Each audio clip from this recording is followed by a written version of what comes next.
What's going on, everybody? Welcome back to another edition of the Collegian Football Podcast. Alexis, it's been a while. It has we been. Know, we've been slacking a little, I think, but we've been sick. There's sickness going around yes. Penn State. Thanksgiving break, end of the season, so we're back finally, and we're gonna go over the most recent stuff, of course, and a lot going on. Yeah, of course, a lot going on even past the regular season. As now we know Penn State's bowl fate. We know James Franklin's going to be here for a few more years at least. And we also know there's a defensive coordinator opening. So we got a lot of stuff. It was posted on Workday. Yes. So if you want to apply to be Penn State, yes. But yeah, we have a lot to get to today. So definitely wanted, just jump right into it. But I think the big news right now that people are wondering about in regards to Penn State is this defensive coordinator opening. Obviously, Brent Pry takes the job at Virginia Tech. I think an awesome opportunity for him that's really well earned. Long overdue for him, too. I mean, he's just been so loyal to James Franklin wherever he's been. They've been together for so long, and I don't think a lot of people expected him to stay in that role for so long.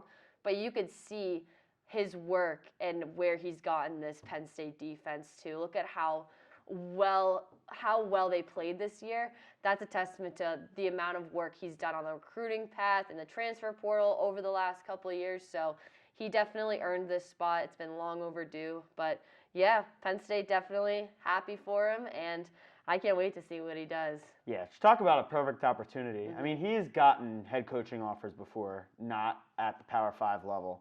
But he waited and stayed with James Franklin, stayed the course, and, continued to develop the players that he brought to Penn State, and then he gets the call from a school that he was a GA at, which is, just so cool. It's Full so poetic. circle. Yeah, that's awesome. And he goes in with, they have a solid recruiting class next year. I believe it's top 20 in the country. And, they're a program that's not in complete disarray right now as compared to some other openings. And as of course we know, there's not been any shortage of movement throughout college football. It's been crazy. Yeah, really been crazy. I don't know if there's been an immediate off-season impact with, the coaching circle like we've seen at LSU, at USC, at Notre Dame, and it's been really crazy. Oh, Oklahoma, absolutely. And, a lot of stuff starting to take shape. But, again, good for Brent Pry. Absolutely deserves it. And, yeah, we'll definitely be watching. Everyone who's ever been around him, it seems, is wishing him nothing but the best. Yeah, for sure. Let's talk about some replacements for him. I mean, we have a defensive assistant coach, co-coordinator in Anthony Poindexter, who, he got that offer and got that interview with Virginia, but he said that he will not be taking that job. So you have to think that he has to be in that conversation to be the new defensive coordinator under James Franklin. Yeah, I think there's something that maybe we're still not getting. Because to me, it seems a little weird to, pass on a Power 5 school, his alma mater, the one he just got elected into the College Football Hall of Fame for his playing days at Virginia. And, he gets a chance to become their head coach now. And it seemed like it was pretty much a done deal. Like, the reports were out there that he was their target, and he's a young guy, and they were looking to rebuild their program. And a guy who knows Virginia, like Brent Pry. And we find out a couple days later that he's deciding to stay at Penn State, and he just didn't feel the timing was right. So that leads me to sort of think that either he's going to be the next defensive coordinator, or if they don't hire him as the next defensive coordinator, James Franklin always talks about getting the assistant coaches, the money that they deserve or need to stay and, continue to be a part of the program. And in order to build good programs, you need those great assistant coaches. That are motivated like that. I mean, maybe they're paying him more, and I don't really know. It just seemed a little odd considering it was another really good opportunity, but he just wanted to stay at Penn State, and I think that's a phenomenal thing for Penn State. Don't get me wrong. 100%. Yeah. But I feel like, as you just said, money has to be a big factor in this because obviously head coach way above where your coordinators, your assistants are in terms of the pay range and what you're getting in that department. So he has to be getting at least somewhat of a decent pay raise. Yeah. Or he to keep becomes the him here. DC. So that's, Yep. I mean, but For it's sure. definitely no lock because there are some good candidates out there that I think Penn State would definitely be looking to hire. And Let's hear them. yeah, I think one's already gone off the board who I think would have been one of their top targets, and that's Jim Knowles. Obviously, a really experienced guy, had a tremendous year at Oklahoma State, obviously, this year. And Ohio State, being Ohio State, gets the best guy on the market. And that's just typically what they've done. They bring in a really good guy to, lead that defense. And now there are some other guys still that I think could really fit Penn State. Of course, one that I think a lot of people are talking about is former D-line coach Sean Spencer, who is now with the New York Giants. And to me, that would be such an intriguingly fun hire because obviously he was loved within that program. The start of the whole Wild Dogs coin and had some really good defensive lines and produced a lot of NFL talent on that D-line. And he obviously was not only big for the player development and the talent, but boy, he is such a culture guy. And Franklin, you could tell just when he left, obviously he's really happy for his guy to be able to get an NFL opportunity. But at the same time, he was such an integral part of that defense along with Brent Pry. And I think bringing him back and allowing him to gain a couple of years of NFL experience, work with NFL coaches, work with NFL players, work in, an organization that has been doing it for a long time with the Giants, and getting him back here, I think would be really awesome. And to me, it would be something that the players would also embrace. Yeah, that was the point that I wanted to talk about. I remember when we had the opportunity to talk with Phil Troutwine over the summer, and James Franklin was asked what makes him such a great coach. And the thing that he brought up the most was his NFL experience. Now, he had playing experience, but that's something that the players like Rasheed Walker, if you're talking about Troutwine, that they really crave to know, like, what it's like to be in that position and what it takes to get them to the next level. And if you bring a guy in like Sean Spencer to this defense, which they already have loads of guys who can make it to the NFL and be successful, I think that would just push it even more to the next level in terms of the guys they have on the team now and going into the transfer portal and recruiting kids from high school. So I think that would be a phenomenal move. Should Anthony Poindexter not get this job, you'd have to think that he has to be one of the top choices. Yeah, no, and I think that with him coming back would also mean that the alumni, or not the alumni, but the former players would also be really excited by that, and I could see them making a big deal out of that too, which would be very cool. It would be cool. I love the full circle stories. We keep talking about them, but it would be very nice to see him back at Penn State. But another name I think you should also be looking out for is Todd Orlando from USC. Not going to be back in Southern California next year now with the Lincoln Riley regime starting up there, but he's a Pittsburgh native. He's recruited Pennsylvania a lot in his time in college football, and obviously, you can never have enough guys that recruit the state of Pennsylvania and know the state of Pennsylvania well at this school. And he's also just another, I think you need someone with experience right now because I appreciate that they brought in a young mind in Mike Yurcich to run the offense and that they brought in somebody who's, innovative and can, bring some of the modern philosophies of offense to the offense. But I think defensively, we saw Brent Pry, who ran more traditional schemes and sets and concepts. We saw that really work with Penn State's personnel this year, and I think he's a guy that could run a similar scheme defensively. And if Anthony Poindexter is back, then you get his new school mixed with that old school, and I think that would be pretty cool to see. Yeah, that would be pretty cool to see. And we've seen Penn State not be the winners for big-time prospects on the defensive side of the ball. Just one that comes to mind is Cal Halladay. He committed to Michigan State, and he went to high school at Southern Columbia, which is about, roughly an hour and a half away from State College. And there's so many prospects like that where Penn State just can't seem to lock down the recruiting in a lot of schools that produce a lot of talent in Pennsylvania. Like, Cal Halladay is now starting for Michigan State, and he even forced a fumble against the Nittany Lions this year. So just talent like that, Penn State really needs to locked down on the recruiting path in Pennsylvania. So I think, like you said, Pittsburgh native, that would be a great addition to this team in terms of recruiting. But also, like you said, he would be a tremendous addition in terms of bringing new schemes as well. Last thing I want to get to before talk about Poindexter potentially for the job a little more, and then we'll move on, is I also like that he's a linebackers coach because I feel like something poetic about Penn State having your defensive coordinator as a former linebacker coach. And obviously worked with Brent Pry, and they need a linebackers coach considering, Pry's gone now. And I think so that would just be a nice fit in there to kind of shore up that coaching hole. So, and obviously the last candidate, we'll bring him up again, is Anthony Poindexter. And I right away when he said he was staying, I thought to myself, okay, it seems like he is almost a lock for defensive coordinator. But we brought up the increase in salary thing, and I'm sure we'll find out more information. But I think that it would be beneficial for Penn State just from a fact where he's already making those really good relationships with the recruits. He's recruited some big guys for next year's class, like Christian Driver, who's Donald Driver's son, and Cam Miller, KJ Winston, a couple more secondary guys.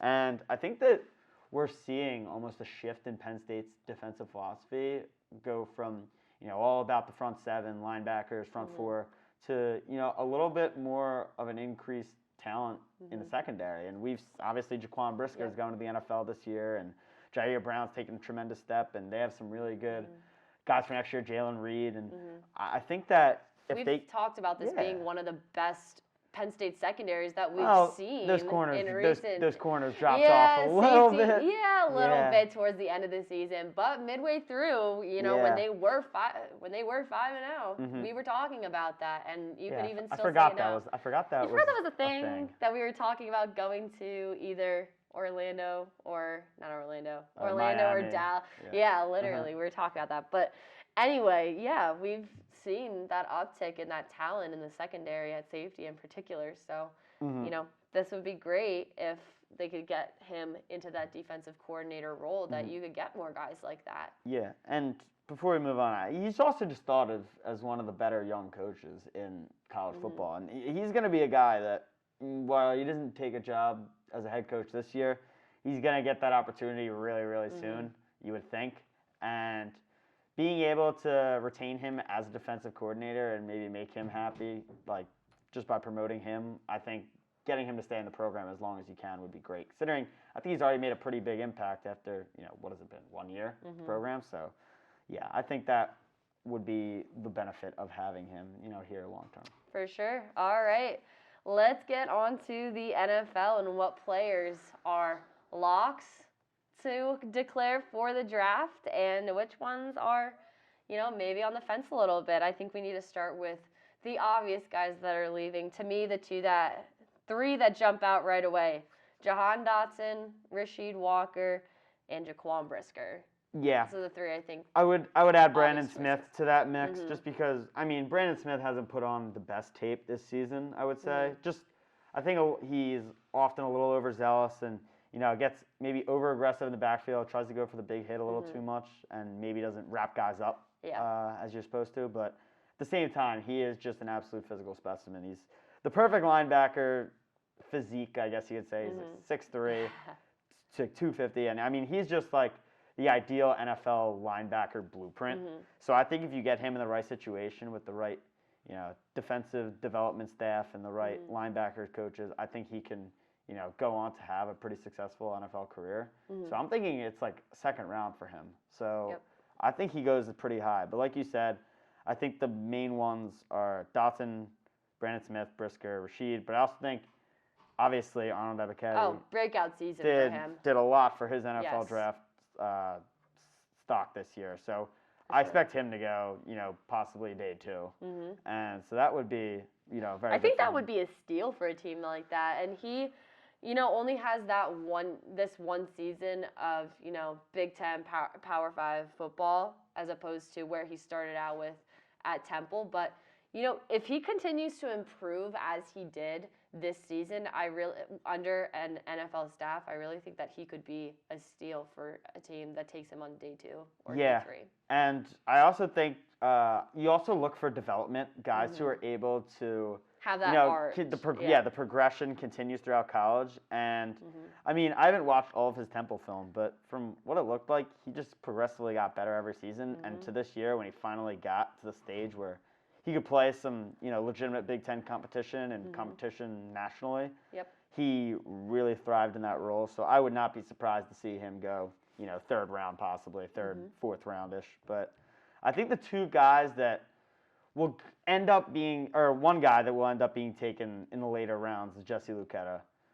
Just because, and again, he's a guy who also improved his stock tremendously this year. And I think just as a well-rounded player. Yeah, and now we're seeing Micah Parsons even play a little bit of defensive end, where he started out as a linebacker at Penn State. So he's almost having that kind of trajectory. Micah Parsons would be the exact guy you'd want, considering, I mean, we're not talking defensive Rookie of the Year with Micah Parsons anymore. We could be talking defensive player of the year. I mean, he could be having as good of a year as defensive players had as a rookie since people were talking about Lawrence Taylor, which is crazy to think. And it's because he's been able to thrive in that hybrid role. He's been better as an edge rusher, arguably, than he's been as a coverage linebacker.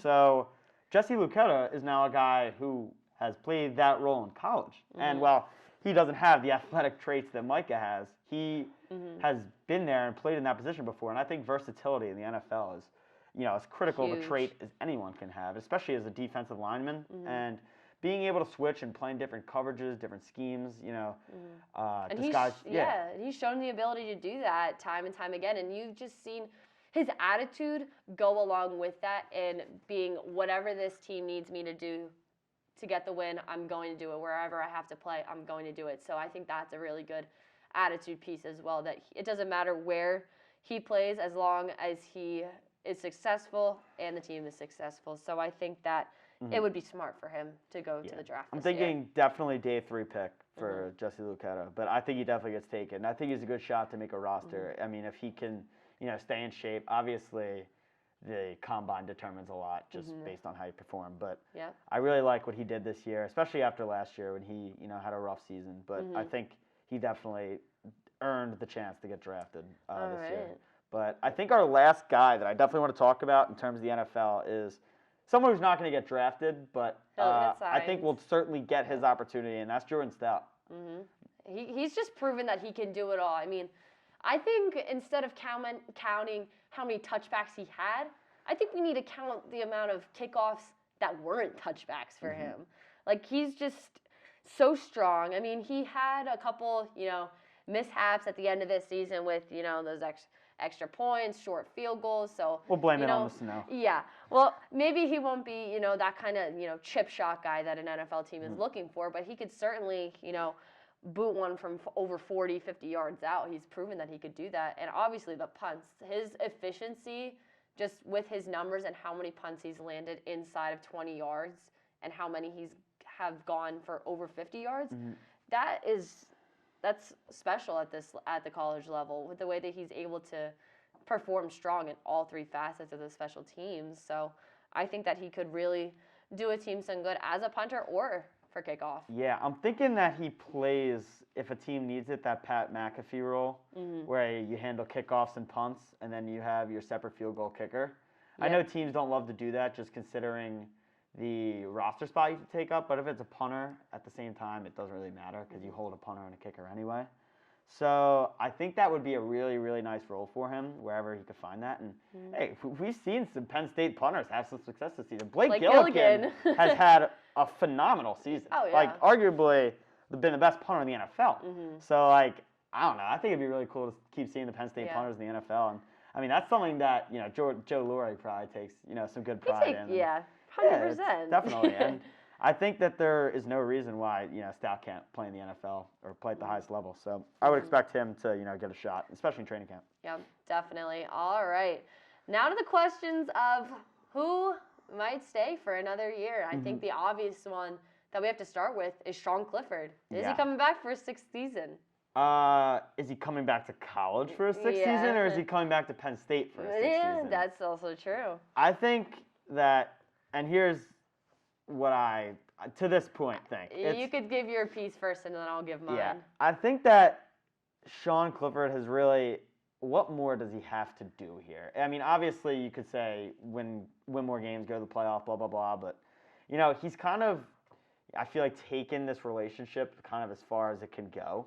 Mm-hmm. And at some point, everybody needs a little bit of a change. And does he really want Drew Aller breathing down his neck all year when, they're going to say, I'm sure they would say Clifford's the starter coming into training camp. But at the same time, if Drew Aller is going to compete, let's be real. He's look at the dude. As talented of a guy as they've had come in here in a long time. And I think that there are so many teams around the country that would love to have Sean Clifford and could really use him. We look at a team like LSU right now. They got like one scholarship quarterback because all these guys are transferring. And there would be a ton of Power 5 programs that I think would really, really use Sean Clifford's services. And to me, I think that he transfers.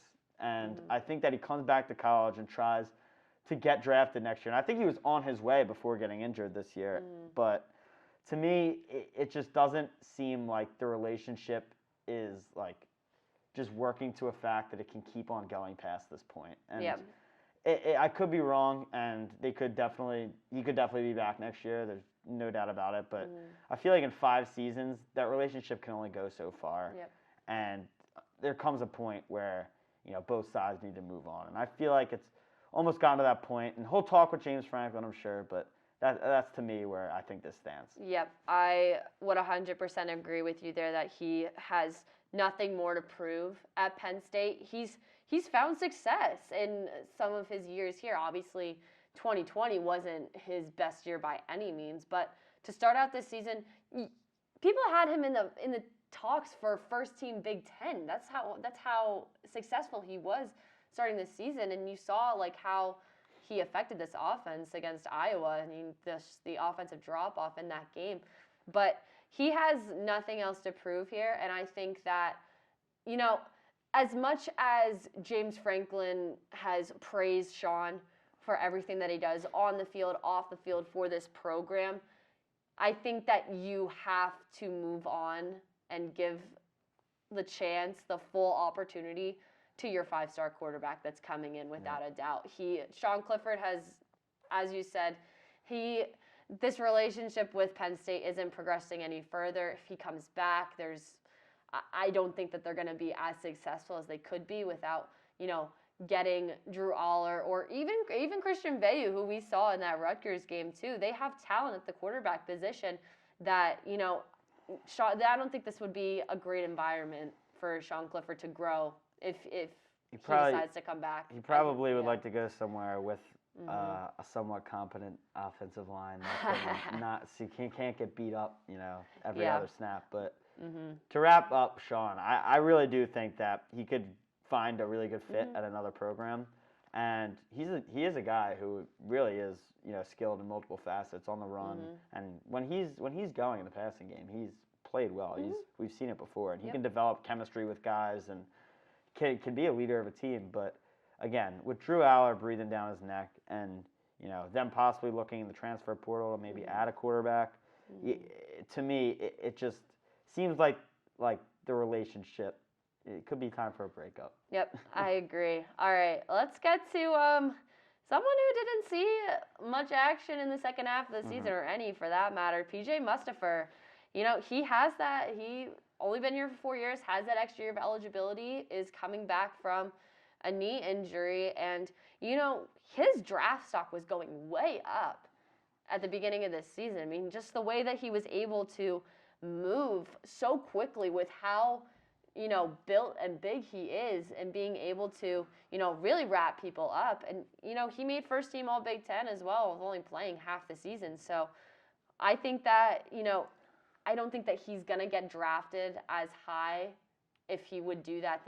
He would not get drafted high this year if he were to do that, just because he wouldn't be able to showcase that in the combine. So to me, just looking at it right now, I think he would be coming back for another season at Penn State. Yeah, to me, this is the biggest one.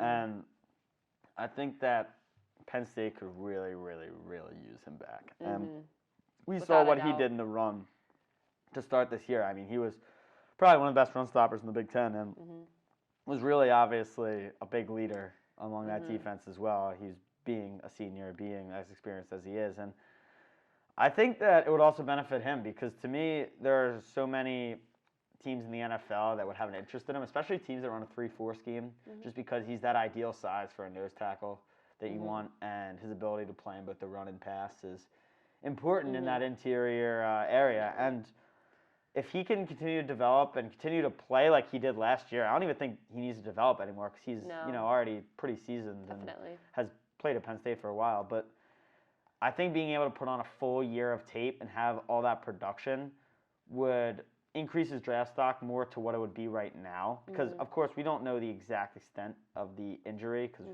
we don't get any updates on injuries.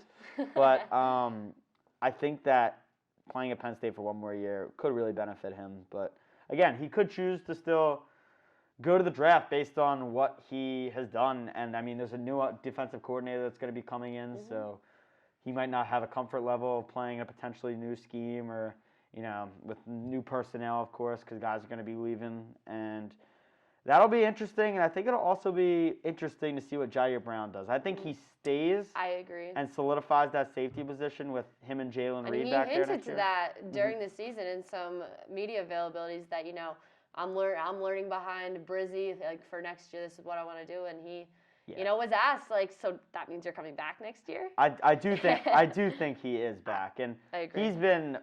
He's one of the guys that's taken a really big jump this season. And I think the NFL will be an opportunity for him one day. As it has been with Jaquan Brisker, who's developed ever since coming from Lackawanna. And I think he could be on the same trajectory. And I think he had a really good season. I'd be really excited if I was Penn State and I were to get him or PJ back or both. So for sure. All right, well, we don't have a game to preview just yet. We're going to do our best to get a podcast together while we are in Tampa. We're going to do one. We're going to do one for the Arkansas game. We'll have a preview of the Arkansas game. We'll do some stuff probably down in Florida. Yep, and maybe we'll know who defensive coordinator is by then. You would hope so. We could have that. Yeah. All right, so instead of the 3 keys to the game, we're going to address, Justin has come up with the 3 biggest keys to what Penn State needs to address in the transfer portal for the offseason. What are we going to start with? I think the transfer portal, I just want to start out this, is like so interesting. It's like free agency. I know James Franklin always talks about how unique of a time it is in college football, but it's all about plugging holes. And like, they obviously did that with AK last year. They did that with a guy like Eric Wilson, who started a ton of games this year. And to me, I think that, and I'll combine 1 and 2 here, both the offensive and defensive line. Like, in the NFL, my philosophy is always, like, you can never build enough through the 2 lines. And you really can't. Like, you can never have too much depth there because, guys get hurt. And guys don't play well. Like, P.J. Mustipher gets hurt this year. They needed young guys to step in and fill that role. It would have been nice if they had a veteran. Or, Caden Wallace doesn't have the best year at right tackle or any of the interior guys for that matter, honestly. Except I think Juice Scruggs had a pretty good year, I'll say. But anyway, getting an extra tackle in there instead of having to, throw in Tangwell at the end of the year or throw in a freshman, I think is really ideal. And, getting as much depth as you possibly can, as much experience as you possibly can, is really, really critical. So I think getting at least one guy on both the offensive and defensive line would be big, if not, a couple more. And I think defensively especially, getting that edge rusher that can, get to the passer. We saw it with Arnold Ebiketie this year. I mean, he was arguably their best defensive player at times. So, and he was a first team All Big Ten selection. So being able to find guys like that can fill in, plug a hole, and do it really well is huge because who knows what would happen this year without Arnold Ebiketie because Adisa Isaac gets hurt preseason and then, we don't know exactly how he's going to be next year. So you might need another guy to plug in that hole. So for sure. Offensive and defensive line, combined them, but they're 1 and 2 of my 2 biggest needs. And number 3 is not a quarterback. It is either a wide receiver or an explosive running back because I like the idea of what they did trying to bring John Lovett in here and get him as an explosive, specialty back. Just didn't work out, obviously, but getting someone who can catch passes out of the backfield and can... Which we saw with John Lovett to a certain extent. But at the same time, we got to get someone that can break a big run here. So getting a running back that can get you chunk yardage and also be a safety net for a quarterback, it's going to be really important because, I mean, we saw this year that was very seldomly the case, that they were not able to get big runs. They were not able to break explosive plays out of the backfield. And given that the uncertainty with whether Sean Clifford's going to come back, you have a true freshman coming in, and then a couple quarterbacks who really haven't had that much game experience outside of one game and some garbage time. So you really do need that, as you said, that safety net for, you know, a quarterback to, you know, just throw it off to and just hope that you can get, as you said, some chunk yardage. And Penn State obviously was not able to do that this year with one of the most talked about running back rooms in the country. And yeah, I think that would be something they really could use to address this offseason. But also I said wide receiver because to me, obviously Parker Washington is back next year and they have good guys coming in. They have Malik Mega who, you know, showed some flashes at the end of the season. But at the same time, I think having a proven 1-2 like they had this year is really, really key for an offense. And getting someone who maybe was at a mid-major level or has some good experience, you know, being a top 2 receiver would be really nice to accompany alongside Parker Washington, because we know that Parker Washington is probably going to be this team's wide receiver 1 next year.